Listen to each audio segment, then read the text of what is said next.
Hi everybody, Chris Stokes from Custom Fitness Personal Training Studio, and today we're talking about long-term consistency over short-term peak performance. So which is best? What do we need to be aiming for? And why on earth can we not join a program and maintain 100% of our effort and motivation the entire time or continue on past the short term? So when we look at performance, and that can be, a lot of people take that to mean athletic, that can be exercise performance. It can also be nutrition performance. It can be lifestyle habits performance. It can be motivation performance. It's just performance in general. So whenever we look at that and we think about, well, I think about my clients. They walk in the door and they're all excited and everything, and then I may meet with them, on down the road. Maybe it's 12 weeks later, maybe it's 6 months later, and at some point they come in and they say, man, I just fell off the wagon. I just didn't give it my 100%. I don't know what I'm doing wrong, and I'm not doing perfect. And I know you're going to be mad at me. And I have to look at them and let them know that, number one, I have a clean slate policy. You can't really fall off the wagon and not get back on, because there's always a fresh day, a fresh start. But number two, not any one of us is perfect, and no one ever will be. And if that's what we're striving for, is perfection, you will always be sorely disappointed. But if what you're striving for is consistency and lifestyle change, then we're looking at something other than perfection. We're looking at, again, the word consistency, trying to actually find a way to do enough that makes change, but not so much that we don't want to do it. Now, nutrition and exercise, I'm going to tell you, I'm in an industry that nobody really wants to do this stuff. I mean, they say they do, and some people really, they're as crazy as I am and they enjoy it. But for the most part, for the general population, changing your diet and changing your exercise habits, that's hard. That's almost as hard as me telling somebody to change their sleep habits. So it's something that we face a lot, and we've got to understand that coming in, that is not something that we're necessarily programmed to do. Not every one of us is programmed to enjoy the oddity of being sore and the oddity of being able to shop for as many colorful vegetables as we can possibly find. Those are rare things. So if that's something that you're not really programmed for, and you're focusing on 100% success because you're putting 100% effort into it to be perfect, it's not going to happen. But if you look at the fact that there's a lot of room for grace, so between failure and success, there is progress. And there is a lot of movement there, a lot of gray that we can use to our benefit. And that gray area is the consistency area. So when people come in and they tell me that they haven't been perfect and that they've fallen off track and they just don't know what to do, we discuss the 80% law. And the 80% law basically says that anything done at 100% to produce peak performance will create a very high peak followed by a very low valley. So you'll have times that you can push 100%, but then all of a sudden you're going to crash and end up in the valley. However, with the 80% law, if we push to 80% of our capacity, then we can start to slowly move across. We can maintain that 80% capacity for a longer, consistent time than what we could ever maintain that 100% peak. So if you think about a peak, it's very pointy at the top, right? They come up and it's just pointed. And so there's not much room to be consistent with it over time. Instead, you hit that top point and you come right back down.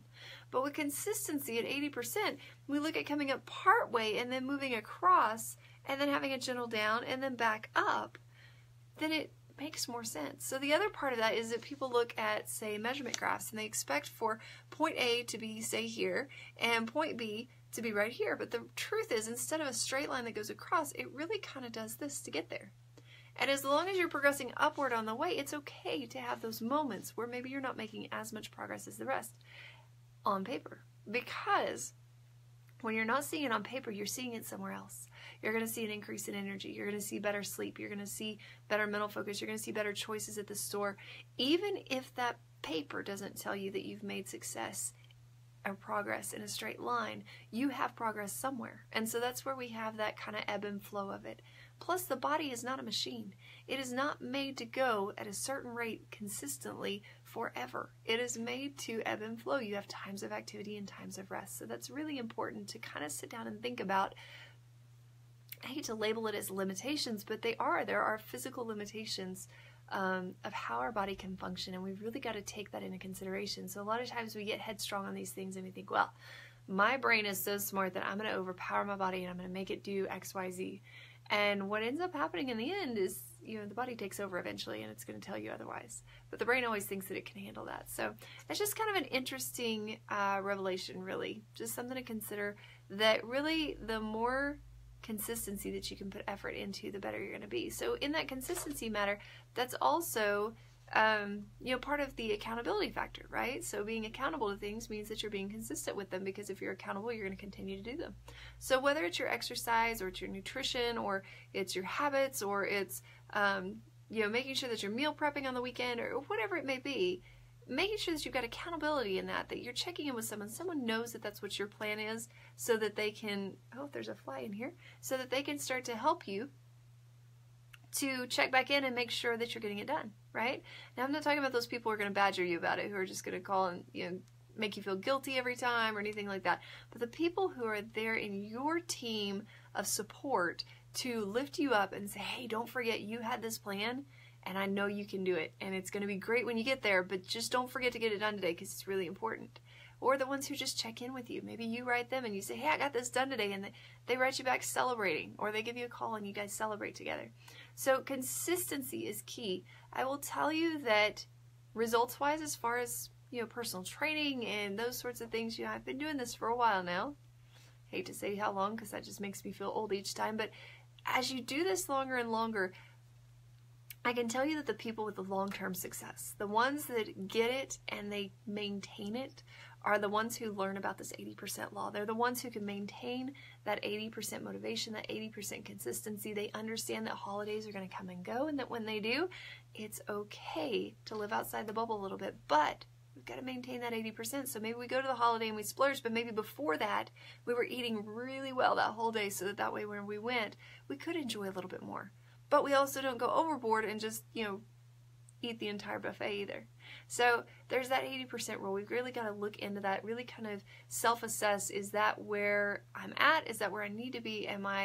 Do I need to make some changes in order to get there? Because I promise you that when you want long-term success, that 80% is where to find it. So if you would like more help from my team finding that 80% success, consistency for success, or just having more of a done-for-you plan of action, that's what we do. We're Custom Fitness Private Personal Training Studio. We customize exercise, nutrition, and lifestyle modifications to meet the needs of each of our clients.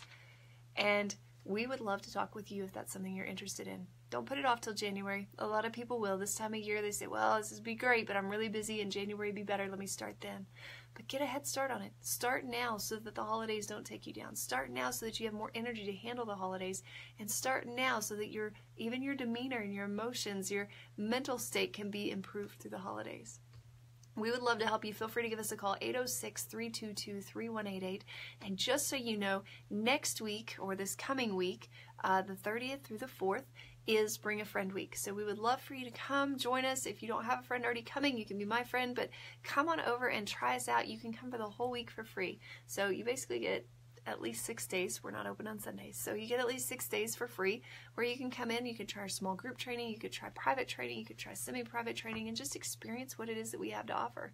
A lot of times the fear of the unknown is what keeps us outside of finding success. So take that fear away. Come in and try us out, and we'll be sure to be kind and empathetic towards your needs, but we'll still give you a great workout. So I hope you have a great weekend and that you got something good out of this. Talk to you soon.